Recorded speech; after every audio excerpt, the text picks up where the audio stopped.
তোমার হাতে কি? টিফিন বাক্স মনে হচ্ছে। এই সন্ধ্যাবেলায় টিফিন বাক্স কোত্থেকে পেলে তুমি? জলের স্রোতে ভেসে যাচ্ছিল, আমি নিয়ে আসছি। দুদিন ধরে আমরা দুজন খালি জল খেয়ে আছি। ভাবলাম টিফিন বক্সে যদি কোনো খাবার থাকে তাই নিয়ে আসলাম। জলে ভাসা টিফিন বাক্স থেকে খাওয়া ঠিক হবে? কেউ ফেলে দিয়েছে, যদি পচা হয়। দেখো, এখানে এক ধরনের অদ্ভুত খাবার মনে হচ্ছে। এমন খাবার আমরা আগে কখনো দেখেছি বলে মনেও হয় না। সত্যি তো, এটা কি খাবার নাকি অন্য কিছু? কোনো গন্ধ নাই, কেমন যেন জল জল করছে, একটু শক্ত ধরনের। আচ্ছা, খেয়ে দেখবো? খেতেও ভয় হচ্ছে যদি খারাপ কিছু হয়। তুমি ঠিক বলেছ, এটা খেয়ে যদি কিছু হয়, তুমি কাজ করো, যেখান থেকে নিয়ে এসেছো সেখানেই রেখে এসো। না না, একবার যখন নিয়ে এসছি তখন থাক না। ক্ষুধার কষ্টে মনে হচ্ছে এটা কামড়ে কামড়ে খেয়ে নি। থাক, এটা খেতে হবে না, আমরা এটা রেখে দিই। খাবার জিনিস রেখে দিলে কি হবে? পচে যাবে না? আমার মনে হয় এই খাবারের একটা বিষয় গুণ আছে। এটা পচে না, পচেও না, গলেও না, গন্ধও বের হয় না। এমন হতে পারে এটা আজই রান্না করা। কেউ হাতে করে নিয়ে যাচ্ছিল, হয়তো হাত থেকে পড়ে গেছে, তারপর এটা স্রোতে ভেসে আমাদের বাড়ির সামনে দিয়ে যাচ্ছিল। হতে পারে। একটা কাজ করি, এটা আমরা রেখে দিই, তারপর যদি পচে যায় ফেলে দেব। তবে খাওয়া ঠিক হবে না। তাই করো, দরকার নেই এটা খাওয়ার।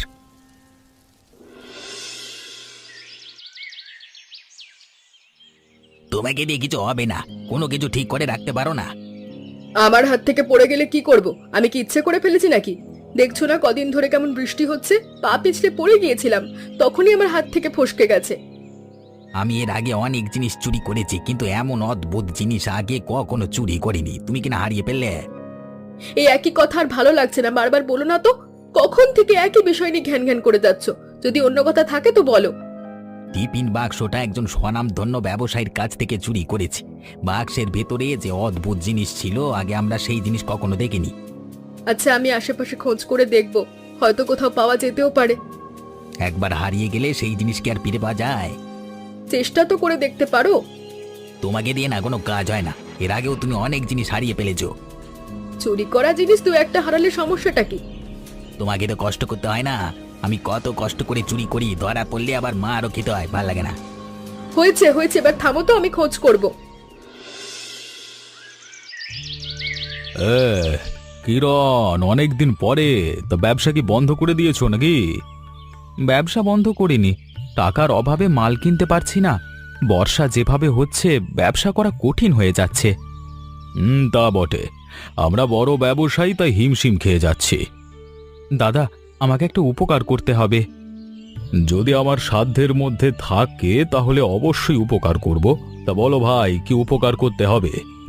আপনি আমার অনেক দিনের চেনা জানা, লেনদেনের ক্ষেত্রে আমি সব সময় সততা দেখিয়েছি। আমি বড় বিপদে, তাই বলতে চাইছি, আজকের মাল আপনি যদি বাকিতে দিতেন আমার খুব উপকার হতো। আমাকে কয়েকদিন সময় দিলে আপনার পাওনাটা মিটিয়ে দিতাম। ও, এই কথা। কিরণ, তুমি যত ইচ্ছে আমার এখান থেকে মাল নিতে পারো। তোমার সাথে কি দু একদিনের পরিচয় আমার? তুমি মাল নিয়ে যাও, যখন তোমার সুবিধে হবে তখন পাওনা মিটিয়ে দিও। হ্যাঁ, আপনি আমাকে বাঁচালেন।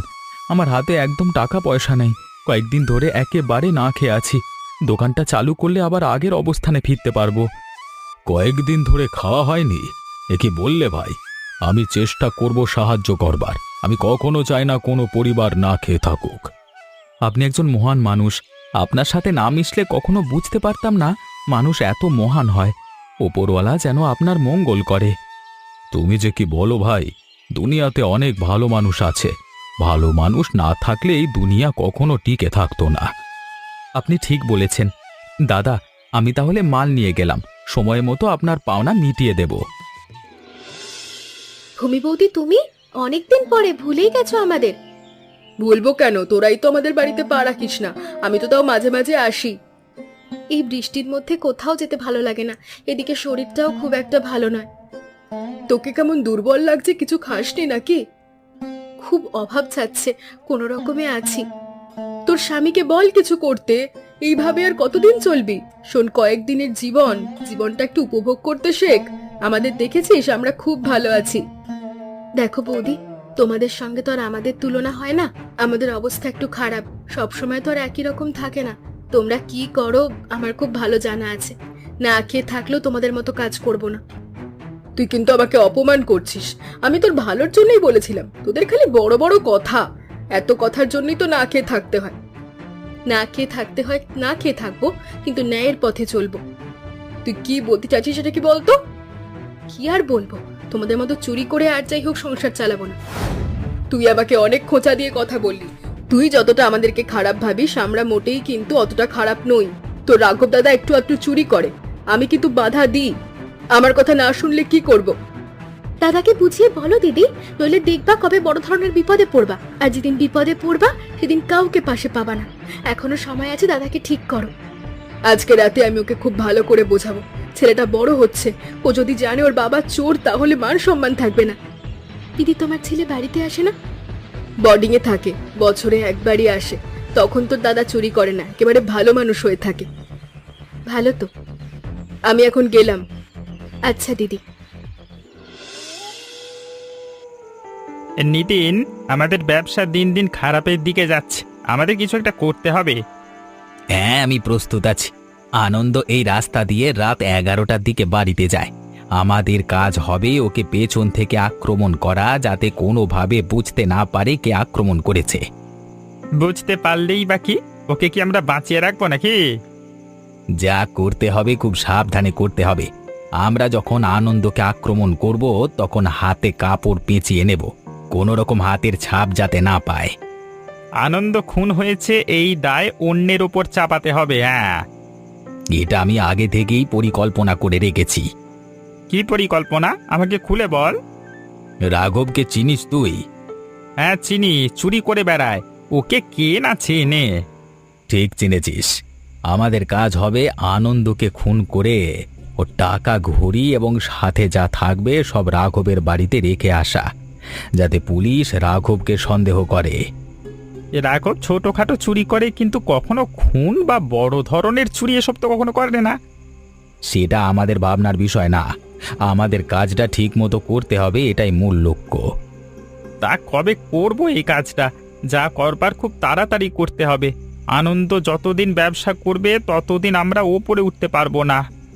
লোকটা খুবই চালাক, মুখে মিষ্টি মিষ্টি কথা বলে, লোকজনকে আপন করে নিতে পারে, যার ফলে ক্রেতারা সব ওনার কাছে যায়। এখন থেকে আমারও ব্যবহার ঠিক করতে হবে। আমরা ক্রেতাদের সাথে এমন ব্যবহার করব যাতে ক্রেতা বারবার আমাদের কাছে আসে। সেটা তো করতেই হবে, তবে তার আগে আমাদের আসল কাজটা সারতে হবে। কাজটা কবে করলে ভালো হয়? আগামী পরশুদিন। এখন এখান থেকে চল, এই দিক দিয়ে কেউ আসছে মনে হয়। হ্যাঁ চলো চলো, এখানে বেশিক্ষণ দাঁড়িয়ে থাকা ঠিক হবে না। রাঘব দাদা, এই রাতে আমার দোকানে? তুই আবার ভাবিস না তোর দোকানে চুরি করতে এসেছি। আমি এসেছি দুটো ডিম কিনতে। হ্যাঁ, তুমি আবার কেনাকাটাও করো নাকি? তুই আমাকে কি মনে করিস রে? সবসময় কি আমি চুরি করি নাকি? আজকাল চুরি একেবারে করি না, ধরা পড়লে পেটানি খেতে হয়। মাঝে মাঝে পেটানি খাওয়া ভালো, পেটানি খেয়ে শরীর সুস্থ থাকে। তাহলে আজ থেকে তুইও আমার সাথে চুরি করতে চল, চুরি করে ইচ্ছে করে ধরা পড়বো। তাই করতে হবে। আমাকে দেখলি তুই আমার সাথে তামাশা করিস। আমি চোর হলেও মানুষ খারাপ না। আরে তোমার সাথে একটু একটু ঠাট্টা করি, তুমি কিছু মনে করো না তো আবার? না না, আমি কিছু মনে করি না। তুই দুটো ডিম দে, আমি এখন বাড়ি যাব। কিছুক্ষণ পরে দোকান বন্ধ করে দেব, একটু অপেক্ষা করো, একসাথেই বাড়ি যাব। তুই যখন বলছিস তাহলে বসি। অনেকদিন তোর সাথে আড্ডা দেওয়া হয় না, আজকে যখন সুযোগ হলো আড্ডা দিয়ে যাই। দাদা, একটা কথা বলি, তুমি আর চুরি করো না, পারলে ছোটখাটো একটা ব্যবসা শুরু করো। চেষ্টা করি, কিন্তু অভ্যেস পরিবর্তন করতে পারি না। চেষ্টা করো, হয়ে যাবে। তুমি নাকি বাইরে চুরি না করতে পারলে নিজেদের বাড়িতে চুরি করো।